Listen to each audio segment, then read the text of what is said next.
Atos dos Apóstolos, capítulo 2. O preparo dos 12.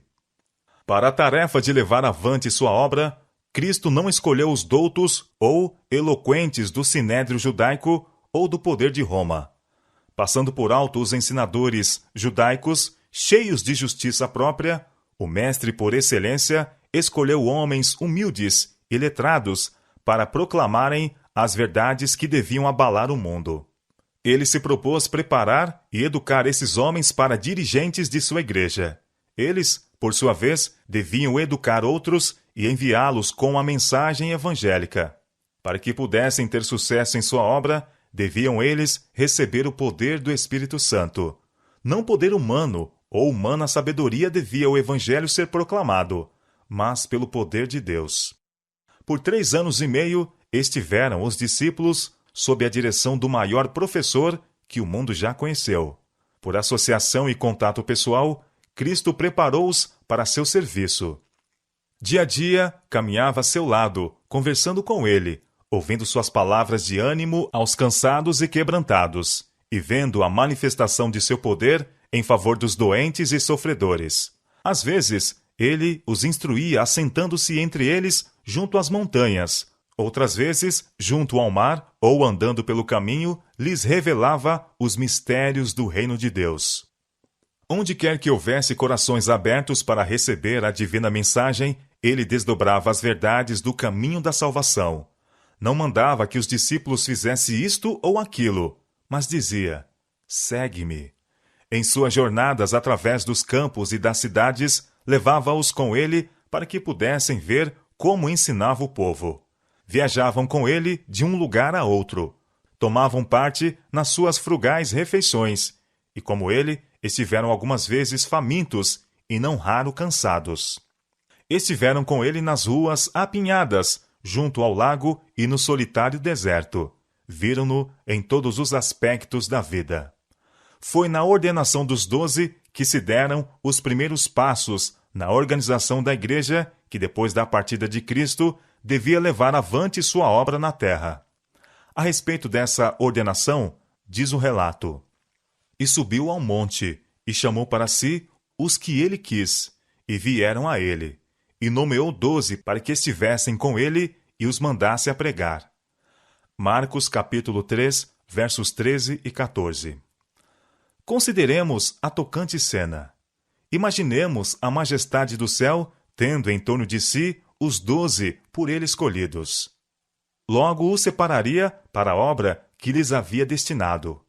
Por meio desses débeis instrumentos, mediante sua palavra e espírito, ele se propôs colocar a salvação ao alcance de todos. Com alegria e júbilo, Deus e os anjos contemplavam essa cena. O Pai sabia que por intermédio desses homens, a luz do céu haveria de brilhar, que as palavras por eles ditas, ao testemunharem de seu Filho, haveriam de ecoar de geração em geração até o fim dos séculos.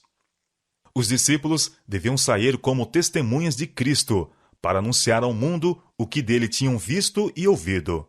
Seu cargo era o mais importante dos cargos a que já haviam sido chamados seres humanos, apenas inferior ao do próprio Cristo. Eles deviam ser coobreiros de Deus na salvação dos homens. Como no Antigo Testamento, os 12 patriarcas ocupavam o lugar de representantes de Israel, assim os 12 apóstolos representam a Igreja Evangélica. Durante seu ministério terrestre, Cristo deu início à obra de derrubar o muro de separação entre judeus e gentios e apregoar a salvação a toda a humanidade. Embora fosse judeu, comunicava-se livremente com os samaritanos, anulando costumes farisaicos dos judeus com respeito a esse desprezado povo. Dormia sob seu teto, comia em suas mesas e ensinava em suas ruas. O Salvador ansiava por desdobrar aos discípulos a verdade referente à demolição da parede de separação entre Israel e as outras nações, a verdade de que os gentios são coherdeiros dos judeus e participantes da promessa em Cristo pelo Evangelho. Essa verdade foi revelada em parte quando ele recompensou a fé do centurião de Cafarnaum e quando pregou o Evangelho aos habitantes de Sicar. Isso foi ainda mais plenamente revelado por ocasião de sua visita à Fenícia, quando curou a filha da mulher cananeia.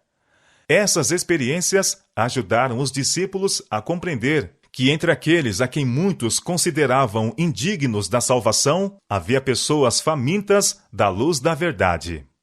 Assim buscou Cristo ensinar aos discípulos a verdade de que, no reino de Deus, não há fronteiras territoriais, nem classes sociais, que eles deviam ir a todas as nações, levando-lhes a mensagem do amor do Salvador.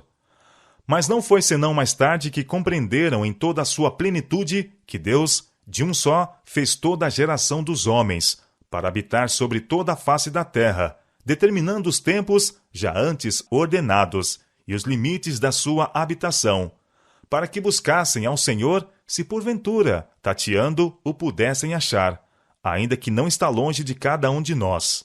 Atos capítulo 17, versos 26 e 27.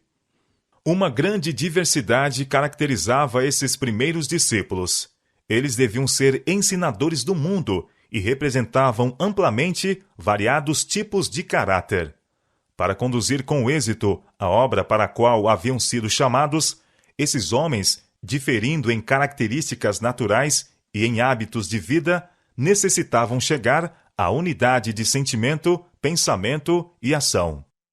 Essa unidade Cristo tinha por objetivo conseguir. Para alcançar esse fim, procurou mantê-los unidos a Ele. A responsabilidade que sentia em sua obra por eles é expressa em sua oração ao Pai.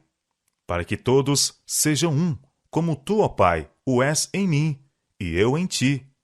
Que também eles sejam um em nós, para que o mundo conheça que tu me enviaste a mim, e que os tenha amado a eles como me tens amado a mim. João capítulo 17, versos 21 e 23.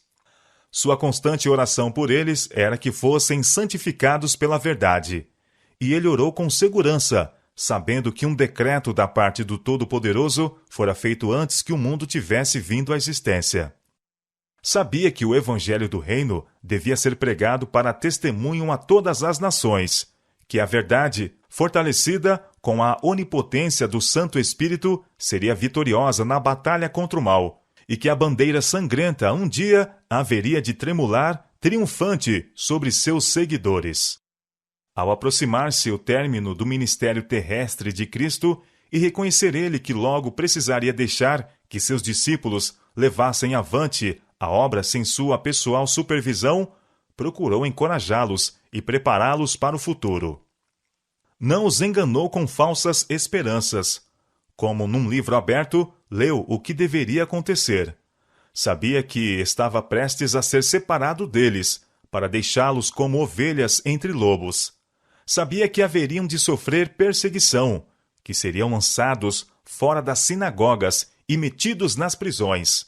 Sabia que, por testemunharem dele como o Messias, alguns experimentariam a morte, e falou-lhes alguma coisa a respeito disso.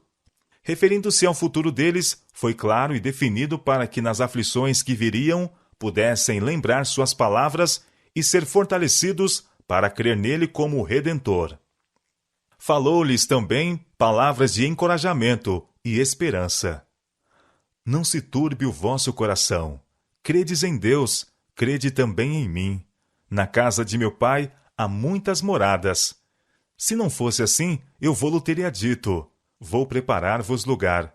E se eu for e vos preparar lugar, virei outra vez e vos levarei para mim mesmo, para que onde eu estiver, estejais vós também. Mesmo vós sabeis para onde vou e conheceis o caminho.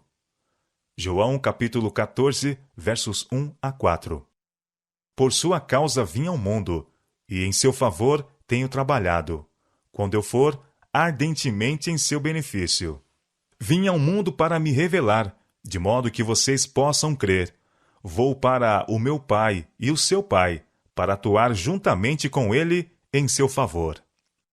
Na verdade vos digo que aquele que crê em mim também fará as obras que eu faço, e as fará maiores do que estas, porque eu vou para meu Pai. João capítulo 14, verso 12. Não queria Cristo dizer com isso que os discípulos fariam maiores esforços do que os que ele havia feito, mas que sua obra teria maior amplitude. Ele não se referiu meramente à operação de milagres, mas a tudo quanto iria acontecer sob a influência do Espírito Santo. Mas quando vier o Consolador, disse ele, que eu da parte do Pai vos hei de enviar, aquele Espírito de verdade que procede do Pai, ele testificará de mim, e vós também testificareis, pois estivestes comigo desde o princípio. João capítulo 15, versos 26 e 27. Essas palavras foram maravilhosamente cumpridas. Depois da descida do Espírito Santo, os discípulos sentiram tanto amor por ele e por aqueles por quem ele morrera, que corações se comoveram pelas palavras que falaram e pelas orações que fizeram. Falaram no poder do Espírito, e sob a influência desse poder, milhares se converteram. Como representantes de Cristo, os apóstolos deviam fazer decidida impressão sobre o mundo. O fato de serem homens simples não devia diminuir-lhes a influência, antes incrementá-la, pois a mente de seus ouvintes devia ser levada deles para o Salvador, que, conquanto invisível, ainda estava operando com eles. O maravilhoso ensino dos apóstolos, suas palavras de ânimo e confiança, assegurariam a todos que não era seu próprio poder que operavam, mas no poder de Cristo. Com humildade, declarariam que aquele que os judeus haviam crucificado era o príncipe da vida, o Filho do Deus vivo, e que em seu nome haviam feito as obras que ele fizera. Em sua reunião de despedida com os discípulos, na noite anterior à crucifixão, o Salvador não fez referência ao sofrimento que ele havia suportado e teria ainda de suportar. Não falou da humilhação que estava à sua frente, mas quis apresentar-lhes algo que pudesse fortalecer sua fé, levando-os a olhar para a frente, a recompensa que espera o vencedor. Ele se regozijava na certeza de que poderia fazer por seus seguidores mais do que havia prometido, e o faria, de que dele brotariam amor e compaixão que purificariam o templo espiritual e tornariam as pessoas semelhantes a ele no caráter, de que sua verdade, robustecida com o poder do Espírito, sairia vencendo e para vencer. Tenho-vos dito isto, declarou ele, para que em mim tenhais paz. No mundo tereis aflições, mas tende bom ânimo, eu venci o mundo. João capítulo 16, verso 33. Cristo não fracassou, nem se desencorajou, e seus discípulos deviam mostrar fé da mesma persistente natureza. Deviam trabalhar como ele havia trabalhado, buscando dele forças. Embora o caminho fosse obstruído por aparentes impossibilidades, por sua graça, deveriam avançar, de nada desesperando e esperando por tudo. Cristo havia terminado a obra que lhe fora dada para fazer. Tinha reunido os que teriam de continuar sua obra entre os homens, e disse: E nisso sou glorificado. E eu já não estou mais no mundo, mas eles estão no mundo, e eu vou para ti.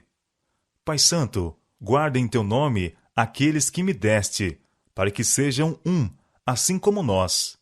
E eu não rogo somente por estes, mas também por aqueles que pela sua palavra hão de crer em mim, para que todos sejam um, e eu neles e tu em mim, para que eles sejam perfeitos em unidade, e para que o mundo conheça que tu me enviaste a mim, e que os tenha amado a eles como me tens amado a mim.